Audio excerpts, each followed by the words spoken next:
नमस्कार मैत्रिणींनो, आज आपण काही भन्नाट टिप्स पाहणार आहोत। आता पहिली टिप आहे कांदा चिरताना डोळ्यात पाणी येऊ नये म्हणून।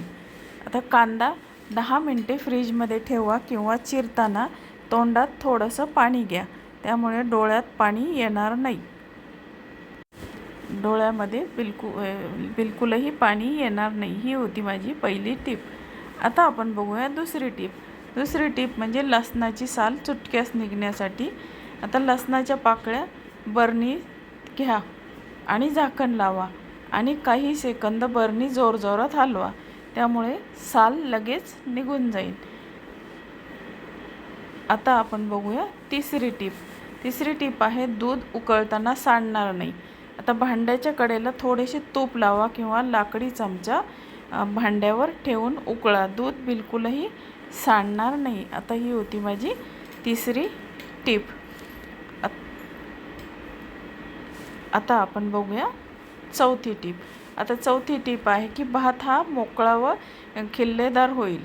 भात शिजवण्याआधी 1 चमचा लिंबाचा रस किंवा व्हिनेगर घाला। भात एक दाणा सुटलेला इतका मोकळा होईल आणि आपल्याला छान मसाले भात बनवता येईल। आता आपण बघूया पाचवी टिप। पालेभाज्या हिरव्या आणि ताज्या राहतील। पालेभाज्या धुवून झाल्यावर बर्फाच्या पाण्यात 5 मिनिटे ठेवा। रंग, ताजेपणा आणि पोषक तत्वे टिकून राहतील। बर्फामुळे त्याचा कलर आणि पोषण तत्व टिकून राहते। आता बघूया आपण 6वी टिप। 6वी टिप आहे टोमॅटोची साल सहज निघेल। टोमॅटोवर क्रॉस काप करून गरम पाण्यात 2 मिनिटे ठेवा आणि थंड पाण्यात टाका, साल लगेच निघून येईल। आता ही होती माझी 6वी टिप। आता बघणार आहोत आपण 7वी टिप। 7वी टिप आहे गूळ मऊ आणि स्वच्छ राहील। गुळाचा तुकडा डब्यात ठेवताना त्यात 1 सुंठीचा तुकडा ठेवा।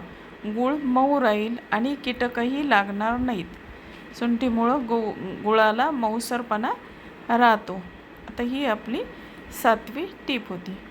आता 8वी टिप आहे मिक्सर ग्राइंडरचा वास कायमचा निघून जाईल।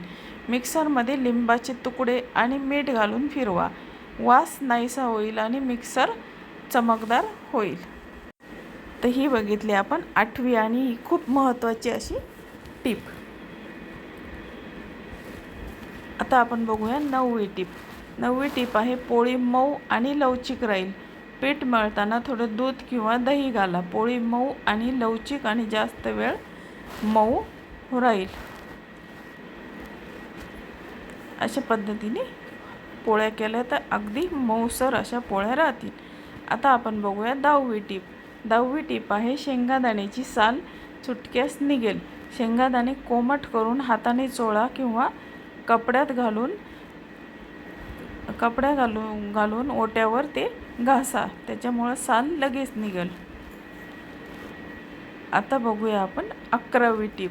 तेलाचे डाग सहज काढता येतील। डागांवर बेकिंग सोडा शिंपडा किंवा थोडेसे पाणी घाला आणि 10 मिनिटांनी घासा, तेलाचे डाग सहज निघून जातील। थोडं बेकिंग सोडा लावून पाणी शिंपडून नंतर ते घासून काढले तर लगेच तेलाचे डाग निघतात। आता 12वी टिप आहे चहा आणि चवदार होईल। चहा अधिक चवदार होईल। चहा उकळताना 1 ठेचलेली वेलची आणि 1 लवंग घाला, चव आणि सुगंध अप्रतिम असा येईल आणि चहाला त्याच्यामुळं घट्टसरपणासुद्धा येतो। आता बघूया आपण 13वी टिप। तळलेले पदार्थ कुरकुरीत राहतील। पिठामध्ये थोडासा रवा किंवा तांदळाचे पीठ घाला, त्यामुळे पदार्थ जास्त वेळ कुरकुरीत राहतो। रव्यामुळं त्याचा कुरकुरीतपणा टिकून राहतो। आता बघूया आपण पुढची टिप 14वी टिप।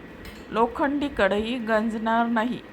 कढई गरम करून त्यात थोडेसे तेल लावा आणि पुसून ठेवा। कढई गंजणार नाही आणि नॉनस्टिक सारखी काम करेल।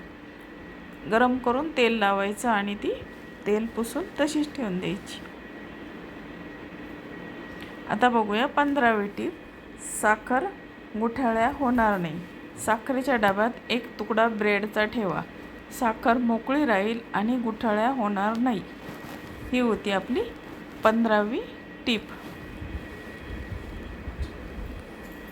आता बघूया आपण पुढची 16वी टीप. 16वी टीप आहे भांडी चमकदार कशी ठेवाल. आता भांड्यांना लिंबू आणि मीठ लावून घासा आणि स्वच्छ पाण्याने धुवा.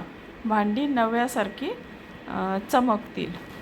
मीठ आणि लिंबामुळे भांड्याची चकाकी परत येईल. टीप आवडल्यास लाईक शेअर